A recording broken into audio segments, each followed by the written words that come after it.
Good morning. I have a message for you, Turkey. Not everybody comes to Earth School to work a 9 to 5. Not everybody comes here to trade their soul for work, for money. And it is the least sustainable thing for a lot of people, and me included. It has never felt good. It has never felt right. It has always felt like I was going in the wrong direction. It always felt like danger, danger, danger. And no matter how much I've tried to force and push myself to fit in with that status quo of this is how you make a living, this is how you sustain yourself in this life, I have never gotten much. The only thing that has ever sustained me was following my soul's path. But there is a but, because it is an unknown path. It is sometimes very scary when you don't know what's going to happen next, when you're not sure or you're uncertain and you still have to trust it. There's trade-offs here. But what are you willing to trade off? Are you willing to go into the unknown and kind of trailblaze your way through and trust that it will work because it has gotten you to this place so far?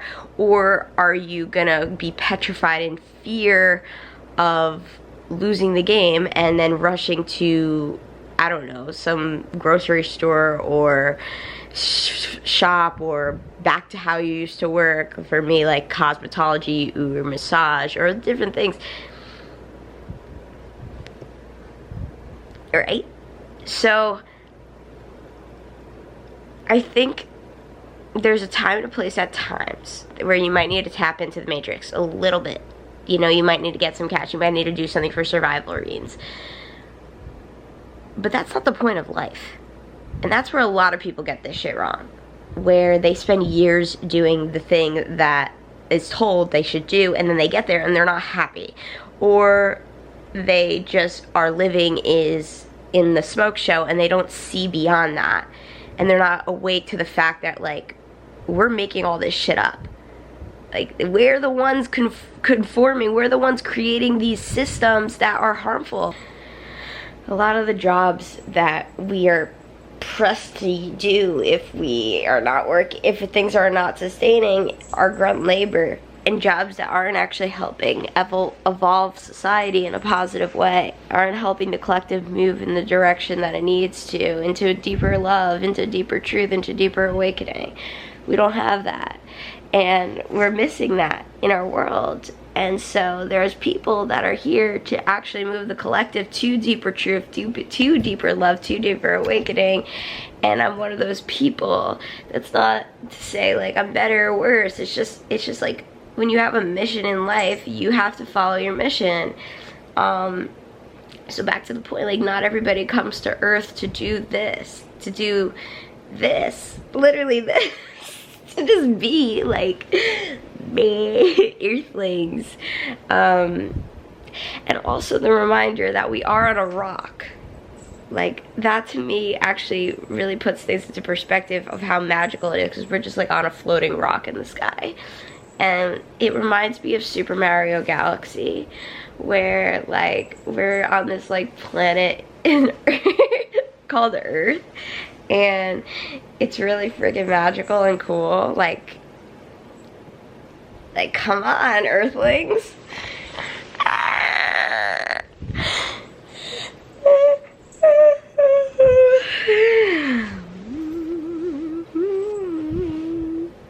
So back to that point about living in the smoke show and not being aware of that we're creating all of this, that we're making these systems up, that we are conforming but also constructing with the collective and the mind, all of this stuff that isn't actually, like, it's basically like we're wasting our time because we're like trying to get somewhere that we can't really get anywhere besides we're gonna die. We're gonna die. And Death doesn't care what you did for work. Death doesn't care that you know, made an awesome living working some job. Like, death doesn't care. Death is death. Death's coming for all of us Earthlings. So Earth is lit, but Earth has some issues, and we can make Earth better. We can make Earth worse, whatever you want to decide. I choose to make it better as much as I can, because I love Earth. I love Earth. I love humans. I love being here. It's fun. It's challenging and scary at times, but it's fun for the most part. And there's love, you know, there's goodness, but there's also depth.